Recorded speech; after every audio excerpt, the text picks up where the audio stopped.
sevgan kishi hamma narsaga rozi bo'lgan kishimi? Yo'q. Sevgan kishi hamma narsaga rozi bo'lmaydi. Kelishishni, boshqalarni ham hurmat qilishni biladi.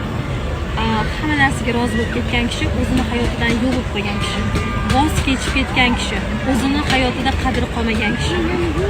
Sevsa hamma narsaga rozi bo'ladi. Yo'q, hamma narsadan to'y bo'lgan odam hamma narsaga rozi bo'ladi va bundan keyin uni hayotida zo'r narsalar bo'lmaydi. Nima desangiz xoptaverdi. Bitta qiz bilan uchrashuvga chiqdingiz, hamma narsangizga xoptaverdi. Bilingki, bu qiz hamma narsadan to'yib ketibdi.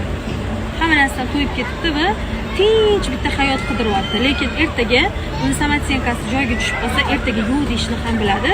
Mana o'sha mahallada ko'pchilik bu qiz shu o'zgarib qoldi deydi. Yo'q, unaqa emas. Boring o'sha mahallada tushkunlik dedi.